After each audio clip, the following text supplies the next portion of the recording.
Single को ही कर लूंगी। So now ready to go. 1, 2, 3. Good evening, all. I welcome all of you for the special subject and the special invitee, Mr. Puneet Sharma जी। वो एक NGO चलाते हैं और बच्चों के इसमें बहुत ही अच्छा काम कर रहा है। तो मुझे लगा कि पोक्सो के लिए इससे बेहतर कोई व्यक्ति हो ही नहीं सकता। और जैसे बैकग्राउंड में गाना बज रहा था कि बच्चे मन के सच्चे, तो बच्चे बहुत ही बोलते ना एकदम इनोसेंट होते हैं, उनके मन में कोई पाप नहीं होता है। लेकिन जैसे जैसे समय बदलता गया तो कुछ बोलते ना असामाजिक तत्व ऐसे होते हैं कि जो बच्चों को भी नहीं छोड़ते हैं, छोटी बच्चियों को भी नहीं छोड़ते हैं। तो उसमें लड़का लड़की सब अभी सम्मिलित है। तो पोक्सो ये कानून 2012 में लाया गया और इसकी जरूरत क्यों पड़ी और पोक्सो के अंतर्गत क्या होता है, इसकी पूरी जानकारी आज पुनीत शर्मा जी हमको देंगे। तो let's welcome with big round of applause to him and now over to Puneet ji. Thank you so much Puneet ji. जी सभी को नमस्कार और थैंक यू मुझे इस मंच पे, इस प्लेटफॉर्म पे आपने मुझे मौका दिया कि मैं आप सब लोगों से बात कर पाऊँ। तो आज जो मुझे सब्जेक्ट दिया गया है वो है पॉक्सो। तो पॉक्सो जो है prevention of childrens from sexual offences. तो ये बहुत ही एक गंभीर विषय है जी। तो ये बहुत ही एक गंभीर विषय है जिसके बारे में आज हम चर्चा करेंगे। तो हम सबसे पहले जानेंगे कि हमें इस एक्ट की ज़रूरत क्यों पड़ी, कि हमें क्यों एक स्पेशल एक्ट को लाना पड़ा। साथ ही हम जानेंगे कि इसमें क्या अभी लेटेस्ट अमेंडमेंट्स हुई हैं और इसके साथ ही इसमें हम जानेंगे कि इसमें पुलिस का क्या रोल होना चाहिए, चाइल्ड वेलफेयर कमिटीज़ जो हैं उनकी क्या इसमें ज़रूरत रहती है, और साथ ही जो मेडिकल है, जो बच्चों को ऐसे विक्टिम्स को एक चिकित्सीय एक मेडिकल फैसिलिटीज मिलनी चाहिए, उसके क्या प्रोविजंस हैं, और साथ ही सरकार की क्या ड्यूटीज हैं कि वो बच्चों को क्या फैसिलिटीज प्रोवाइड कर। तो इन्हीं सब बातों पे बात करते हुए अगर हम सबसे पहले बात करते हैं कि नीड फॉर द एक्ट, कि आखिर इस कानून की ज़रूरत क्यों पड़ी। तो इसमें क्या था कि जो पहले जो हमारे पास जितने एक्ट्स हैं वो सारे वो जेंडर न्यूट्रल नहीं थे। तो इसमें जो मेन बात लाई गई वो हमने इसे जेंडर न्यूट्रल एक्ट बनाया ताकि इसमें सभी लोग कवर हो सके। इसमें बच्चे, लड़के और लड़कियां, अगर मैं सही वो कहूँ तो पहले लड़कों के लिए ऐसा कोई एक्ट, कोई प्रोविजंस नहीं होते थे। तो इसे जेंडर न्यूट्रल एक्ट की तरह बनाया गया। साथ ही इसमें जो बहुत सारे जो आपका जो डाटा अगर आप देखेंगे, कई रिसर्चेज हुई जिसमें ये पता चला कि बच्चों के साथ इस तरह के मामले बहुत ज़्यादा बढ़ गए हैं। और उस इस वजह से भी काफ़ी जगह पे जब शोर हुआ, मीडिया हाउसेस ने इस तरह की बात करनी शुरू की, तो सरकार को लगा कि ये कानून हमें लेके आना चाहिए। इसमें कई बहुत मेजर केसेस हुए थे जो कि काफ़ी चर्चा में रहे थे। तो वो भी एक मीडिया ने हमें बहुत सपोर्ट किया कि हम सरकार को ये बता पाएँ कि हमें एक स्पेशल एक्ट की ज़रूरत है, जो कि और एक्ट्स के ऊपर प्रिवेल करे। तो इसमें कई केसेस हुए थे जिसमें एक कानपुर का केस था जहाँ पर जो कानपुर के डीएसपी हैं, उन्होंने ही बच्चों का यौन शोषण किया था। तो वो काफ़ी एक प्रमुखता से मीडिया ने उसे लिया था। इसके साथ ही जो एनसीआरबी का डाटा था उसने शो किया कि भई कितनी ज़्यादा बच्चों के साथ जो पहले 2001 में घटनाएँ होती थी और जो 2002 में घटनाएँ थी, वो बहुत ज़्यादा बढ़ी हुई थी। इसमें जो एक बात पता चली बच्चों से बात करने पे, तो उसमें ये पाया गया कि मोर देन 53% ऑफ चिल्ड्रन, जो कि लगभग 53% बच्चे जो हैं, वो इस प्रकार की घटनाओं का सामना करते हैं। और इसमें काफ़ी ये पता चला कि बच्चे इस बारे में बताते भी नहीं थे कि उनके साथ इस तरह की घटनाएँ हुई। बच्चों को पता ही नहीं था कि ये कोई ऑफ़ेंस भी है और इसे हमें कैसे डील बच्चों के साथ चाइल्ड फ्रेंडली बिहेवियर्स नहीं थे। तो इसमें उन सब चीज़ों को लाने की कोशिश की गई कि ये बच्चों के साथ एक दोस्ताना रूप से बच्चों को एज़ एन एक्यूज़्ड ना मानते हुए, क्योंकि जनरली जो हमारा एक प्रोसीजर रहता है, जो हमारा जुडिशियल सिस्टम है, उसमें बच्चों को बच्चे उससे उतने परिचित नहीं होते। तो इसमें हमने हर प्रकार से कोशिश की कि चाइल्ड फ्रेंडली प्रोसीजर्स को हम इसमें अपना पाएँ। तो इसमें जो प्रोविज़न्स हैं, उसके बारे में मैं बात करूँगा कि इसमें क्या ऑफ़ेंसेस हैं और क्या पनिशमेंट्स हैं। तो इसमें जो तीन तरह की कैटेगरीज में ऑफेंसेस को डाला गया। पहली कैटेगरी इसमें डाली गई पेनिट्रेटिव सेक्सुअल असॉल्ट। तो पेनिट्रेटिव सेक्सुअल असॉल्ट सेक्शन 3 जो बात करता है पॉक्सो की, वो पेनिट्रेशन की बात करता है कि अगर बच्चे के साथ किसी भी तरह से कोई व्यक्ति, जिसे हम कहते हैं कोई भी चीज पेनिट्रेट करता है बच्चे के प्राइवेट पार्ट्स में, या फिर वो बच्चे से ऐसा करने के लिए कहता है कि वो उसके साथ ऐसे करे, तो इसमें जो एक बहुत महत्वपूर्ण बात लाई गई वो ये लाई गई कि अगर कोई व्यक्ति अपना माउथ भी अप्लाई करता है बच्चे के प्राइवेट पार्ट्स में, तो वो भी पेनिट्रेशन की श्रेणी में लाया गया। अगर वो बच्चे को ऐसा करने के लिए कहता है अपने साथ या किसी और व्यक्ति के साथ, तो वो भी पेनिट्रेटिव सेक्सुअल असॉल्ट में माना जाएगा, और वो व्यक्ति भी उतना ही जिम्मेदार होगा जो इस प्रकार से निर्देश दे रहा है, इस प्रकार के डायरेक्शन दे रहा है। तो पेनिट्रेशन में जो मैंने एक बात बताई कि माउथ अप्लाई वाली जो बात जोड़ी गई, उसके पीछे भी एक बहुत एक कहानी है कि इस प्रकार का एक केस हुआ था जिसमें एक व्यक्ति ने, जो लिफ्ट के अंदर जा रहा था बच्चे के साथ, उसने अपना माउथ अप्लाई किया एक बच्ची के प्राइवेट पार्ट पे, तो उसमें आया कि ये पेनिट्रेशन नहीं है। पर इसमें जो अब लेटेस्ट जो आप एक्ट देखेंगे, उसमें बहुत क्लियरली ये मेंशन है कि अगर कोई व्यक्ति अपना माउथ बच्चे के प्राइवेट पार्ट्स पे अप्लाई करता है तो वो पेनिट्रेशन माना जाएगा। इसमें जो अगर हम सजाओं की बात करें तो इसमें पेनिट्रेटिव सेक्सुअल असॉल्ट में मिनिमम जो सेंटेंस है वो 10 इयर्स का है, और जो कि लाइफ इम्प्रिजनमेंट तक बढ़ सकता है। और इसमें जो एक चेंज लाया गया कि अगर जो बच्चा है वो अगर 16 वर्ष से कम का है, if the child is below 16 years, तो जो मिनिमम पनिशमेंट है वो 20 इयर्स है, जो कि इम्प्रिजनमेंट फॉर लाइफ तक बढ़ाई जा सकती है। साथ ही इसमें जो फाइन है जो उस व्यक्ति पे लगाया जाता है, वो बच्चे के रिहेबिलिटेशन प्रोसेस और उसके मेडिकल में यूज किया जा सकता है। इसके बाद भी ये पेनिट्रेटिव सेक्सुअल असॉल्ट के साथ ही सेक्शन 5 बात करता है एग्रावेटेड पेनिट्रेटिव सेक्सुअल असॉल्ट की। तो एग्रावेटेड को और अधिक गंभीर श्रेणी के अपराध में रखा गया। इसमें उन व्यक्तियों को रखा गया जो कि मान लीजिए किसी ट्रस्ट की पोजीशन में है या किसी अथॉरिटी में है। जैसा कि अगर मैं कहूँ कि हम अपने बच्चे को अगर किसी डॉक्टर के पास ले जाते हैं और वहां पर वो डॉक्टर इस प्रकार की कोई हरकत बच्चे के साथ करता है, पेनिट्रेटिव जो सेक्सुअल असॉल्ट में कवर होती है, तो वो एग्रावेटेड की श्रेणी में आएगा, क्योंकि वो एक ट्रस्ट वाला व्यक्ति है। ऐसे ही अगर मैं अपने बच्चे को किसी पड़ोसी के यहाँ छोड़ के जाता हूँ कि भाई मैं 2 घंटे में आ रहा हूँ, आप मेरे बच्चे की देखभाल कीजिए, और वो व्यक्ति बच्चे के साथ इस प्रकार का कुछ कार्य करता है जो कि पेनिट्रेटिव सेक्सुअल असॉल्ट में आता है, तो वो एग्रावेटेड हो जाएगा, वो और अधिक गंभीर हो जाएगा, क्योंकि मैंने उसे अपना बच्चा एक ट्रस्ट में सौंपा है। ऐसे ही अगर कोई पुलिस थाने में इस प्रकार की घटना होती है, कहीं स्कूल में होती है, कहीं ऐसी जगह पे होती है जहां पर मान लीजिए कि फ्लड आया हुआ है, मान लीजिए वहां पे कुछ सूखा है या कोई इस प्रकार की कोई नेचुरल कैलमिटी है, तो उसमें यह माना जाता है कि बच्चे और ज्यादा वनरेबल हैं, उन्हें और ज्यादा मदद की जरूरत है, और उस स्थिति में अगर बच्चे के साथ कोई भी व्यक्ति इस प्रकार का कार्य करता है तो वो एग्रावेटेड की श्रेणी में आएगा।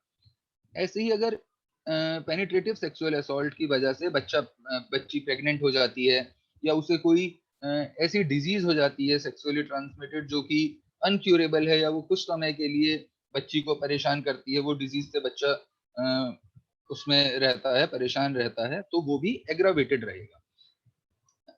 अगर कोई 12 वर्ष से कम बच्ची के साथ, जो जिस बच्ची की उम्र 12 साल से कम है, पेनिट्रेटिव सेक्सुअल असॉल्ट का अपराध करता है, तो वो भी एग्रावेटेड की श्रेणी में अपने आप कवर हो जाएगा, क्योंकि वो बच्चा 12 साल से कम है। इसमें चाहे वो उसका जानकार हो या ना हो, चाहे वो ट्रस्ट में हो या ना हो, वो एग्रावेटेड में माना जाएगा। अब एग्रावेटेड में और बहुत सारी श्रेणियां हैं, जैसे बच्चे का अगर मर्डर करने की कोशिश की जाती है या इस वजह से बच्चा मर जाता है, तो वो एग्रावेटेड में आ जाएगा। अब एग्रावेटेड में जो सजा है उसका प्रावधान और ज्यादा बढ़ा दिया गया है।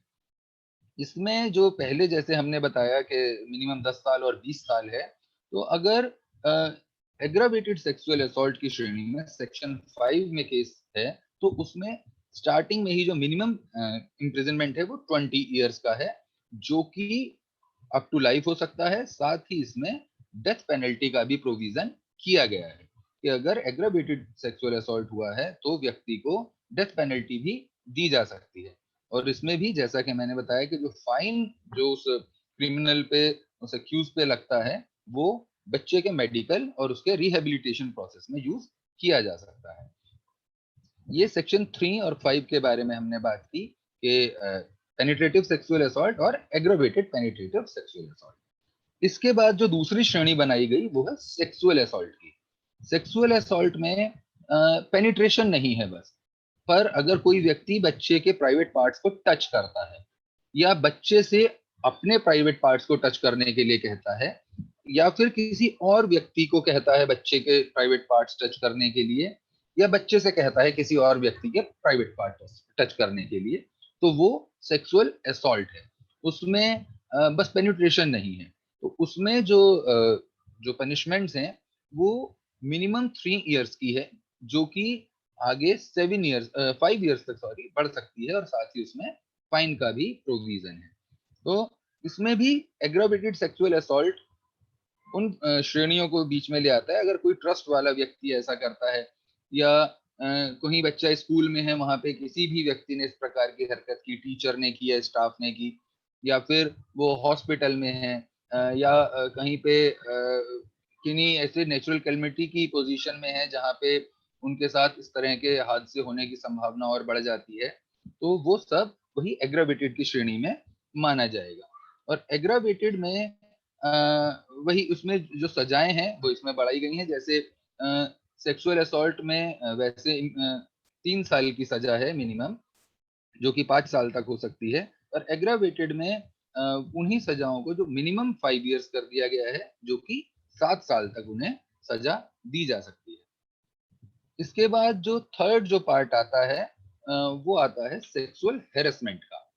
तो जैसे हमने पहले बात की पेनिट्रेटिव सेक्सुअल असॉल्ट, जिसमें पेनिट्रेशन है, उसी का एग्रीवेटेड फॉर्म जिसमें कोई ट्रस्ट वाला व्यक्ति कुछ इस प्रकार से कार्य कर रहा है। दूसरा हमने बात की सेक्सुअल असॉल्ट की, जिसमें कि टच है।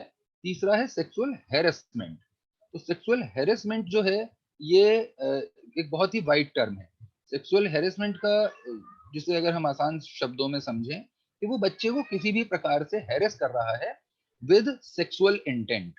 तो इसमें मान लीजिए कोई बच्चे को इशारा कर रहा है या बच्चे को सीटी मार रहा है या बच्चे की वीडियो बना रहा है, उसकी फोटोग्राफी उसकी मर्जी के बिना कर रहा है, जिससे उस बच्चे को परेशानी हो रही है, तो वो सब जो है वो सेक्सुअल हेरेसमेंट की श्रेणी में आ जाएगा।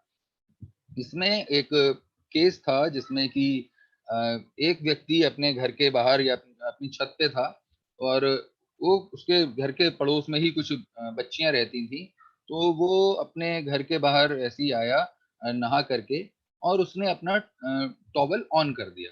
तो और बच्चियों ने उसमें देखा और वो जैसे परेशान हुई, उन्होंने इस बारे में अपने घर वालों से बात की, उन्होंने केस दर्ज करवाया। तो उस व्यक्ति का ये डिफेंस था कि मैं अपनी छत पे था और ये अचानक हुआ या क्या, पर क्योंकि प्राइमा फेसाई इसमें जो लाइबिलिटी है वो एक्यूज साइड की होती है, तो उसे ये प्रूव करना था कि भाई उसने ऐसा सेक्सुअल इंटेंट से नहीं किया।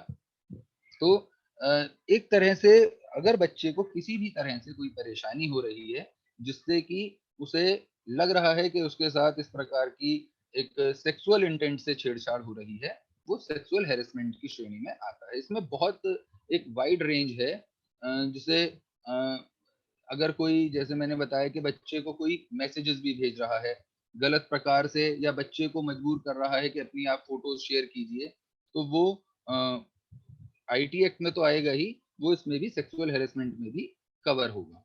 तो इसमें चाहे मैसेजेस हो या फिर चाहे कोई वल्गर कमेंट्स हो या सीटी बजाना हो, पीछा करना हो, ये सब चीजें सेक्सुअल हेरेसमेंट में कवर होती हैं। और इसमें भी मैक्सिमम पनिशमेंट जो है वो 3 साल तक की है, और साथ में इसमें फाइन का भी प्रोविजन है। ये सेक्शन 11 में कवर होगा।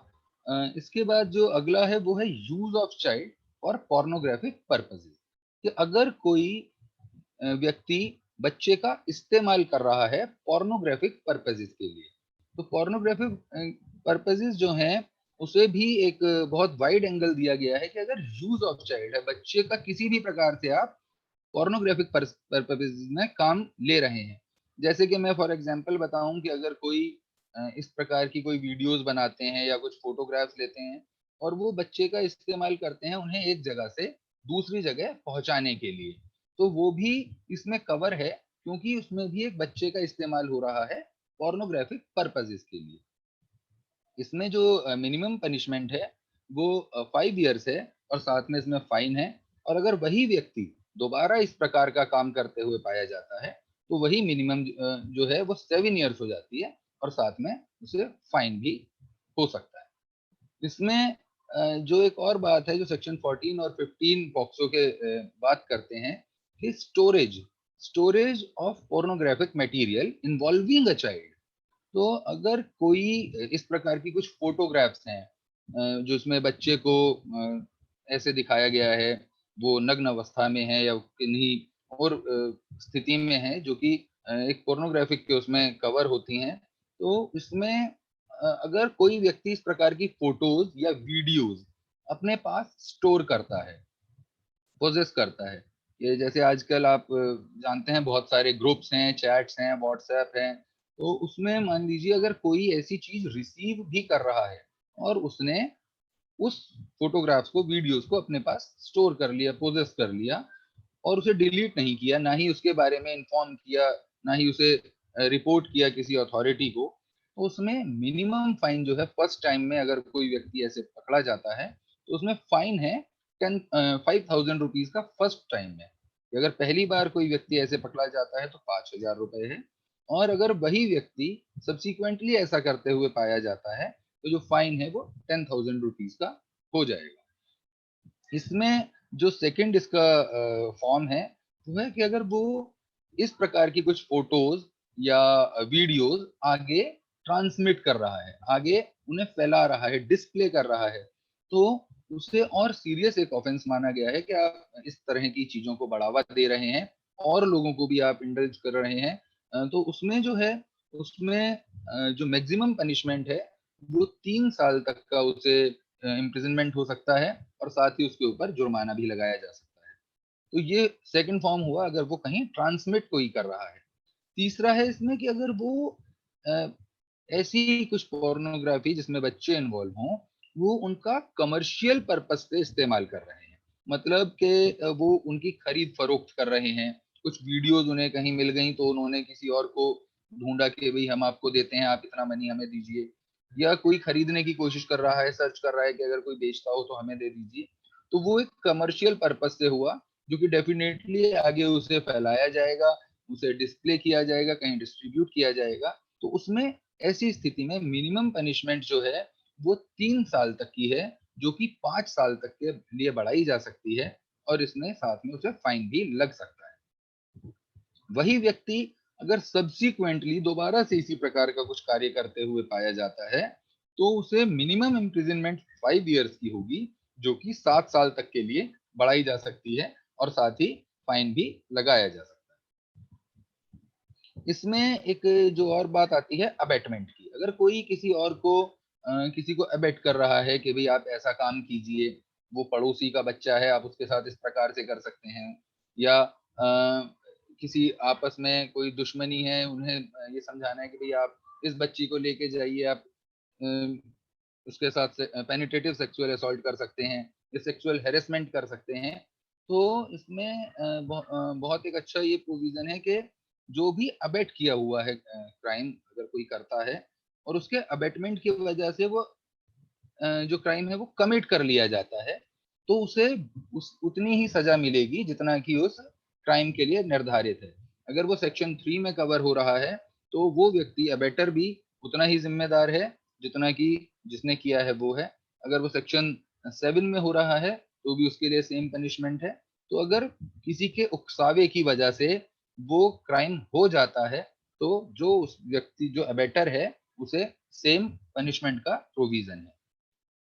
इसमें जो एक और बात है कि अगर कोई अटेम्प्ट करता है कोई ऑफेंस कमिट करने के लिए, जैसे कि कोई किसी बच्चे को लेके गया किसी सुनसान जगह पे और वहां पर उसने पेनिट्रेटिव सेक्सुअल असॉल्ट का उसका इंटेंशन था, पर वो किन्हीं वजह से वो कर नहीं पाया, वहां लोग इकट्ठा हो गए, शोर मच गया, या बच्चे ने बच्चा भाग गया वहां से, बच्चे ने शोर मचा दिया, तो उसे जो उसने अटेम्प्ट किया है जो भी क्राइम, उसमें उसे half of the longest term of imprisonment जो है वो उसे मिल सकती है, अगर उसका क्राइम बट ऑब्वियस है कि अगर वो प्रूव हो जाता है।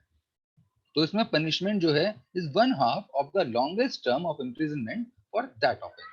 अगर कोई अटेम्प्ट करता है, वो अटेम्प्ट फेल हो जाता है। उसमें जैसे कि हम बताए कि जो बर्डन ऑफ प्रूफ है वो रिवर्स रहता है। वो बर्डन ऑफ प्रूफ जो है वो उस जो ऑफेंस कमिट जिसके ऊपर हमने आरोप लगाया है, जो आरोपी है, उसका बर्डन ऑफ प्रूफ है कि वो ये सिद्ध करे कि उसने किसी ऐसी इंटेंशन से क्राइम, ऐसी इंटेंशन से कुछ नहीं किया था। तो इसमें जो हम कहते हैं कि presence of culpable mental state उसमें मानी जाती है कि उसकी इंटेंशन भी थी, मोटिव भी था और उसे नॉलेज भी थी। तो ये सब एक उसमें हम मान के चलते हैं, जुडिशरी इसमें मान के चलती है। इसमें एक और जो प्रोविजन है वो है मैंडेटरी रिपोर्टिंग का, कि इसमें अगर किसी को भी इस प्रकार के ऑफेंस की कोई जानकारी होती है तो उसके ऊपर ये एक मैंडेट है कि वो उसे रिपोर्ट जरूर करे। अगर वो रिपोर्ट नहीं करता तो उसके ऊपर भी सजाओं के प्रावधान है। जैसे कि अगर कोई किसी ऑफिस में कोई मैनेजर है, या कोई डायरेक्टर्स हैं, या स्कूल में प्रिंसिपल्स हैं, या जो हॉस्पिटल है वहाँ सीएमओज हैं, तो जो वहाँ का जो पर्सन इंचार्ज है उसकी ये जिम्मेदारी है कि वो इस तरह की चीजों की तुरंत ही जानकारी अथॉरिटीज में, पुलिस स्टेशन में दे। इसके साथ ही इसमें जो मीडिया है, होटल्स हैं, हॉस्पिटल्स हैं, फोटोग्राफिक फैसिलिटीज हैं, सबके ऊपर ये एक ऑब्लिगेशन है कि वो इस प्रकार की अगर उन्हें जानकारी होती है तो वो उसे अथॉरिटीज को दें। इसमें अगर मैं एग्जांपल दूं तो जैसे अभी कुछ समय पहले का ही केस है कि एक होटल में एक व्यक्ति एक बच्ची के साथ गया, तो वहां पर उस होटल, वहां पे उन्होंने रूम लिया, तो उस होटल वाले ने उनसे जैसे जानकारी ली, तो उन्होंने कुछ बताया कि भाई ये मेरे रिश्तेदार की बेटी है, यहाँ पे आई हुई है किसी काम से, तो हमें रूम चाहिए। तो उसे उनके व्यवहार से, उनकी बातचीत से इस प्रकार लगा कि ये शायद एक मतलब सच नहीं बता रहे हैं। तो उसने उन्हें रूम तो दिया, पर उसने साथ ही पुलिस को इन्फॉर्म किया। तो उसमें जब वहां पर रेड हुई तो वो लोग पकड़े गए। मतलब वो बच्ची को भगा के लाया था, पर अंडर एज बच्ची थी, तो उसमें उसके पेरेंट्स ने कहीं पे उसके गुमशुदगी की रिपोर्ट करवाई हुई थी, तो उसके ऊपर वो पॉक्सो के केसेस लगे कि वो एक पेनिट्रेटिव सेक्सुअल असॉल्ट के इंटेंशन से उसे लेके गया है। तो ये एक एग्जाम्पल है। तो उनकी फोटोग्राफिक फैसिलिटीज की भी ये जिम्मेदारी है, होटल्स की भी ये जिम्मेदारी है कि अगर फोटोग्राफिक फैसिलिटीज में अगर मान लीजिए इस प्रकार की कुछ फोटोज किसी के पास आती हैं, वो धुलने के लिए या उन्हें डेवलप करवाने के लिए ले जाते हैं, और वो देखते हैं कि इसमें तो कोई बच्चा इन्वॉल्व है, तो उनकी रेस्पॉन्सिबिलिटी है कि वो पुलिस को इस बारे में सूचना दें, उसकी रिपोर्ट दें। अदरवाइज आगे जब पता चलेगा कि भाई आपको भी जानकारी थी, आपने भी रिपोर्ट नहीं किया, तो उन्हें भी पनिशमेंट मिल सकती है। इसमें अगर कोई बच्चा है और वो उसे जानकारी है इस प्रकार के असॉल्ट की, मान लीजिए कि स्कूल है, वहां पर कुछ इस प्रकार का कोई सेक्सुअल असॉल्ट हुआ, और वहां पे एक बच्चे के साथ हुआ और उसने अपनी फ्रेंड को बताया, और उस फ्रेंड ने आगे नहीं बताया, तो अगर बच्चा इस बारे में आगे रिपोर्ट नहीं कर रहा है तो बच्चों के ऊपर किसी प्रकार की कोई पनिशमेंट का प्रोविजन इसमें नहीं रखा गया है, क्योंकि यही माना गया है कि बच्चे घबरा जाते हैं, वो नहीं दे पाते हैं सूचना, तो बच्चों को इन पनिशमेंट से अलग रखा गया है। साथ ही इसमें फॉल्स रिपोर्टिंग का भी एक प्रोविजन दिया हुआ है, कि अगर कोई फॉल्स रिपोर्ट करवाता है किसी के बारे में, तो उसमें उसे मिनिमम जो है, उसमें मैक्सिमम जो है 6 मंथ की इम्प्रिजनमेंट उसे हो सकती है, और साथ ही उसके ऊपर फाइन भी लगाया जा सकता है। तो ये जो है ये एप्लीकेबल करता है सेक्शन 357 और 9 में, क्योंकि ये ग्रेव ऑफेंसेस हैं। इसमें जो बर्डन ऑफ प्रूफ है वो अपोजिट पार्टी का होता है, जिस अक्यूज्ड का होता है। तो अगर कोई इन सेक्शंस के अंडर कोई कंप्लेंट करता है और वो बाद में इन्वेस्टिगेशन में फॉल्स पाई जाती है, तो उसमें 6 महीने तक की सजा जो कंप्लेनेंट है उसे हो सकती है। पर इसमें भी एक हमें एक और ध्यान रखने वाली बात है कि अगर उसने in the best interest of the child, जिसे हम कहते हैं, बेस्ट इंटरेस्ट में बच्चे के वो कंप्लेंट की थी, और वो बाद में ठीक नहीं निकली, तो वो सब चीज़ें जो देखी जाती हैं कि उसे सज़ा दी भी जानी है या नहीं दी जानी। जैसे कि मैंने अब होटल वाले केस में ही बताया कि मान लीजिए होटल वाले ने कंप्लेंट की पुलिस को और पुलिस आई और उसने देखा कि भई हाँ, ऐसा है, तो वो उन्हें तो लेके गई। पर अगर इसी में ही वो मान लीजिए सच में ही रिलेटिव होते, तो क्योंकि जिसने इन्फॉर्म किया होटल वाले ने, वो इतने उसने क्योंकि एक अच्छे इंटेंशन से किया था, उसका कोई ऐसा नहीं था कि उसकी कोई दुश्मनी है या क्या है, वो सारे फैक्ट्स जो है वो चेक होते हैं। उसी के आधार पर ये तय होता है कि इसकी क्या इंटेंशन रही होगी, इसे सज़ा दी जानी है तो कितनी दी जानी है या फाइन लगाया जाना है। तो इसमें इसीलिए कई बार लोग रिपोर्टिंग से घबराते भी हैं कि भई अगर हमने रिपोर्ट की और बाद में पता चला कि ऐसा कुछ नहीं है, तो हमारे ऊपर ही बात ना आ जाए। तो इसमें ये भी बहुत एक इम्पोर्टेंट बात है कि वो सब फैक्ट्स को चेक करके पूरी इन्वेस्टिगेशन रिपोर्ट तैयार होने के बाद ही ऐसा कुछ सज़ा मिलने का प्रोविज़न है। साथ ही इसमें है कि अगर कोई फ़ॉल्स कंप्लेंट करता है बच्चे के खिलाफ, कि एक बच्चे ने दूसरे बच्चे के साथ ऐसा किया, तो उसमें जो एक्यूज़ है वो भी बच्चा है और बट ऑब्वियस कि जो जिसके साथ हुआ है, जो विक्टिम है उसे वो बच्चा ही है। तो अगर हम बच्चे के खिलाफ कोई व्यक्ति ऐसी कंप्लेंट करता है, तो उसमें जो है वो मैक्सिमम इम्प्रिज़नमेंट 1 साल तक की हो सकती है और साथ ही उसमें जुर्माना भी लगाया जा सकता है। इसमें भी वही है कि अगर कोई बच्चा किसी के बारे में कोई कंप्लेंट कर रहा है और वो बाद में फ़ॉल्स निकलती है, तो बच्चों को इसमें कोई सज़ा नहीं दी जाएगी। इसके साथ ही आगे हम बात करते हैं कि इसमें पुलिस का क्या रोल रहता है, क्योंकि पुलिस जो होती है वो फर्स्ट कॉन्टैक्ट पर्सन होती है जनरली। तो इसमें इस तरह की कोशिश की गई है कि ज़्यादा से ज़्यादा बच्चे को सपोर्ट मिले, जिसमें जैसे कि आप जानते हैं कि एसजेपीयूज़ होती हैं, स्पेशल जुवेनाइल पुलिस यूनिट्स हैं। साथ ही इसमें है कि जो पुलिस है वो यूनिफ़ॉर्म में ना हो। पुलिस को बच्चे की स्टेटमेंट जो है वो तुरंत रजिस्टर करनी चाहिए, एफआईआर तुरंत होनी चाहिए। साथ ही पुलिस को ये ध्यान रखना है कि बच्चा और एक्यूज्ड आपस में कांटेक्ट में ना आए, उनका सामना ना हो। ये इसमें बहुत ही क्लियर लिखा हुआ है कि child not to come in contact with accused. और इसके साथ ही कि बच्चे को आप पुलिस स्टेशन में नहीं रख सकते। साथ ही जो स्टेटमेंट है वो बहुत ही साधारण बच्चे की लैंग्वेज में होनी चाहिए। अब कई बार ये स्थितियाँ आती हैं कि मान लीजिए यूपी में है कोई इस तरह की कोई घटना हुई और बच्चा जो है वो बंगाल का है, तो वो लोकल लैंग्वेज पुलिस वाले नहीं समझ पाते। तो ये पुलिस वालों की ड्यूटी है, डिस्ट्रिक्ट चाइल्ड प्रोटेक्शन ऑफिसर्स की ड्यूटी है कि वो बच्चे को एक दुभाषिया जिसे हम कहते हैं वो प्रोवाइड करे, जो कि इंटरप्रेटर जो कि उसे ट्रांसलेट करके बता सके, ताकि जो बच्चा कह रहा है उसके शब्दों में वो इज़िली वहाँ पर दर्ज हो जाए रिपोर्ट। साथ ही चाइल्ड वेलफेयर कमिटीज़ होती हैं हर जिले में। एक 5 सदस्यीय कमेटी का गठन किया जाता है जुवेनाइल जस्टिस एक्ट के अंतर्गत। तो उसमें यही चाइल्ड वेलफेयर कमेटी होती है जो कि बच्चे का एक तरह से उसका रिहैबिलिटेशन प्रोसेस किस प्रकार से होगा, उसके बारे में निर्णय लेती है। तो पुलिस की ये ज़िम्मेदारी है कि वो 24 घंटे के अंदर-अंदर चाइल्ड वेलफेयर कमेटी को इस बारे में जानकारी दे। साथ ही बच्चे को तुरंत इमीडिएट मेडिकल केयर दी जाए और इसमें एक जो और बहुत महत्वपूर्ण बात है कि बच्चे की आइडेंटिटी जो है, ये बहुत ध्यान रखना चाहिए कि वो हमेशा प्रोटेक्ट रखनी चाहिए, उसे कहीं पे भी डिस्क्लोज़ नहीं करना चाहिए। कई बार हम देखते हैं कि पुलिस वाले ज़्यादा जोश में या मीडिया के सामने मीडिया के ऊपर भी ये रिस्पॉन्सिबिलिटी है कि वो बच्चों का नाम, उनकी आइडेंटिटी ज़ाहिर ना करे। पर कई बार इस तरह के हमने देखे हैं कि वाक़ये सामने आ जाते हैं, जिसमें एक मैं बताता हूँ आपको कि एक राजस्थान का एक केस हुआ था। उसमें पता चला कि एक बच्ची के साथ वहाँ पर कुछ पेनिट्रेटिव सेक्सुअल असॉल्ट का केस था। तो मीडिया में ये बात आई कि इस स्कूल में पढ़ने वाली 8th क्लास की बच्ची के साथ ऐसा हुआ है। उसमें नाम भी नहीं दिया उन्होंने, पेरेंटिस भी नहीं दी, पर उस घटना का एक क्या परिणाम हुआ कि आगे आने वाले समय में ये बहुत ही मेजर एक जो बात है कि आने वाले समय में उस क्लास में जितनी बच्चियाँ पढ़ती थी, उनकी शादी में दिक्कत आ गई कि लोगों को एक ये हुआ कि पता नहीं किसके साथ ऐसा हुआ था, कहीं वो ये ना हो। तो ये इतने इसके दुष्प्रभाव हैं, गंभीर परिणाम हैं जो कि हमें वैसे अभी पता नहीं चलते, पर आने वाले टाइम में उसके कई हम दुष्परिणाम